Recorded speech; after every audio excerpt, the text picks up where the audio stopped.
Derek was having a blast of a day at the park with his mom. He didn't have many friends thanks to his social awkwardness and weird obsessions, so he cherished the days he got to spend playing with her. He was obsessed with kaiju culture and consumed it every chance he could get. He even still liked to pretend to have kaiju battles with his mom, to which she happily obliged. She thought it was adorable how her son would run around the playground, making noises and calling out his attacks as if he were actually piloting a giant robot. She always played the monster since she was bigger than him, but she didn't mind. She'd do anything to make her son happy. "Man, I wish kaijus were real." "You'd make a great kaiju, Mom," Derek said with a smile. "I'm sure I would," she said with a smirk. "But I think most of the world is happy that giant monsters don't exist. If they were real, though, you'd make a great kaiju fighter." She smiled at her son as he blushed from the compliment. The two were about to leave the park when she suddenly felt a chill run down her spine. She knelt up, wondering what that strange feeling was. "Okay, honey, I think it's time to go home. I'm suddenly feeling very..." She trailed off as she felt her fingers beginning to twitch. She looked down in silent confusion as her hand began to spasm, her joints cracking and popping like they were reshaping into something more animalistic. Her nails began to lengthen and sharpen, growing harder by the second. Her pulse began to rise as she felt the sensations traveling up her arm and spreading across her body. "What's wrong, Mom?" Derek asked, noticing how worried she suddenly looked. "I don't know," she mumbled as pressure began to build inside her. She stood up as her body began to crack and shift, growing larger by the second. She whimpered as she rapidly began to outgrow her clothes, the threads tearing as her frame expanded outwards. She grabbed her head in embarrassment, noticing the other parents at the park staring at her tattered clothing. "Please, someone hello," she grunted as a surge of mass continued to grow her body. Her nerves were all firing as she felt pounds of muscle growing beneath her skin, hardening her body and ripping her clothes even more. She looked down in panic as her breasts began to swell, tripling in size from just a few minutes ago. She blushed as she watched her cleavage engorge, her nipples hardening as they grew to match her new bust size. Realizing that she was about to lose her clothing entirely, she ran and tried to hide under one of the playsets before she exposed herself to a park full of parents and children. Derek followed his mom, just as confused as she was, and tried to comfort her as she hunched under the wooden playset. She was so much bigger now, both in muscle and height. She must have been nearly 8 feet tall now. "Don't worry, Mom. I'll call 911. We'll fix this." He trailed off as he watched his mother's skin beginning to change color. She stood up and looked down at her son, afraid of what was happening to her and ashamed that he had to see her nude like this. Her tattered clothing slipped off her as she stood, revealing a blue hue spreading across her skin. Derek looked up at his massive mother, disgusted by her giant breasts and throbbing vagina, and wondered what to do. She continued to grow as her skin changed, her head pressing up against the top of the playset now. She screamed in desperation at her son to run, afraid of what she was becoming. "Get out of here, Derek. I'm becoming a monster. I don't want to hurt you." Derek could only watch in horror as his mom burst through the playset, the screams of the other park goers becoming drowned out by his mother's deepening bellows. She grew even faster now, surpassing the height of the surrounding buildings as her muscles tensed and swelled. Her screams grew deep and feral, like something out of a Godzilla movie, as her teeth began to sharpen. She stumbled around, knocking into buildings and flattening cars as she struggled to adjust to her new proportions. Her skin had turned completely blue, to the point where she looked more like an alien invader than something that was ever human. "No, I don't want to be a monster," she whimpered, her powerful new vocal cords shattering windows with every word. She screamed as she felt her teeth finish sharpening into rows of blade-like fangs. She dug her new claws into her head as another pain began to build beneath her scalp. Onlookers watched in awe as the giant blue monster woman bumped into skyscraper after skyscraper, groaning as two horns sprouted out of her skull.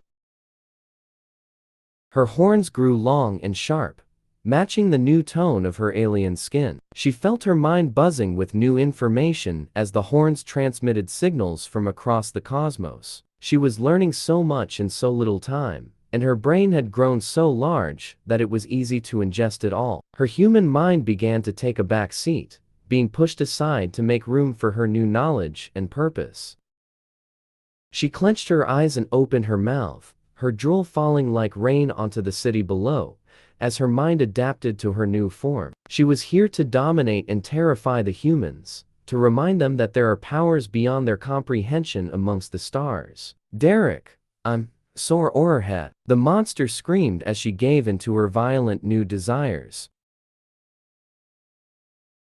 Derek looked up with the crowds of confused people as the giant monster lady that used to be his mother let out a bellowing roar. Her claws dug into the streets as her tail whipped chunks out of buildings. Her eyes were glowing red as she curled her lips into a terrifying smirk. She loved her new power, reveling in the ease with which she could decimate an entire city.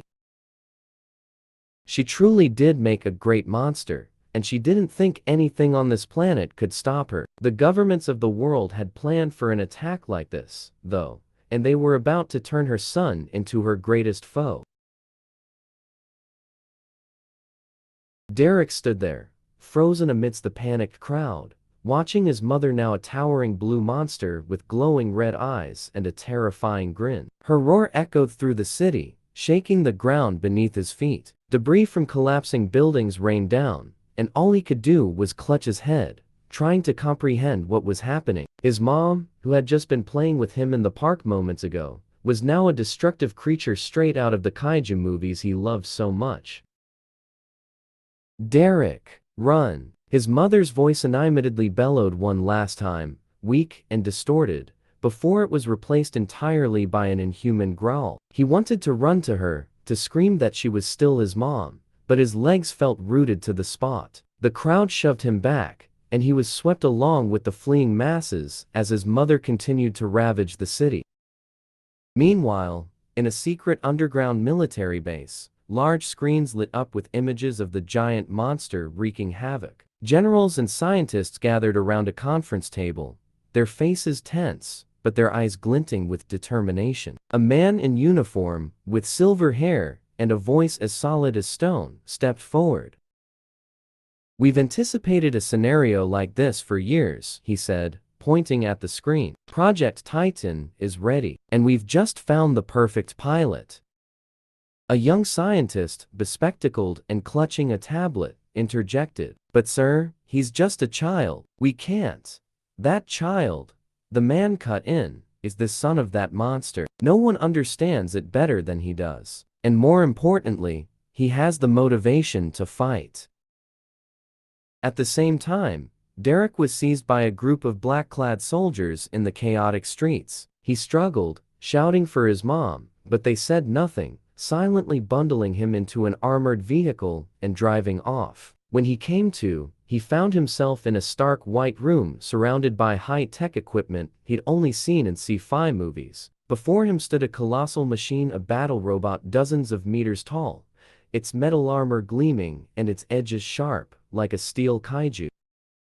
"Welcome, Derek," the silver-haired man's deep voice boomed through a speaker. "I'm General Grayson. Your mother is now the greatest threat humanity has ever faced, and you're our only hope of stopping her." Derek looked up at the machine, his heart pounding. "Stop, my mom? But I don't want to hurt her. She's not a monster, she's just change." Grayson entered the room, his gaze stern yet tinged with empathy. "I understand how you feel, Derek, but if we do nothing, millions will die. Your mother isn't the woman you once knew anymore, but maybe, with you, there's still a chance to save her, or at least what's left of her." Derek clenched his fists, tears streaming down his cheeks. He remembered the days of playing with his mom, the pretend kaiju battles he always won because she let him. Now, this battle was real, and he didn't know if he could face her. "You won't be fighting alone," Grayson continued, gesturing to the machine. This is Titan Alpha, designed to handle threats like this. We'll train you, and if you agree, you'll become its pilot. Out there, the giant monster Derek's mother kept roaring, her red eyes sweeping the city as if searching for something. In her chaotic mind, a tiny fragment of her humanity still flickered, whispering her son's name amid the raging waves of destructive instinct. She didn't know he was being prepared to confront her, and the fate of both of them and the world remained a vast, open question. Derek stood before Titan Alpha, taking a deep breath. He didn't know if he'd fight to destroy his mother or find a way to bring her back. But he knew one thing: he couldn't give up. With trembling hands, he stepped onto the control platform, his gaze steadying as fear gave way to resolve. The battle between kaiju and human, between mother and son, had only just begun, and its ending still lay shrouded in the mists of the future.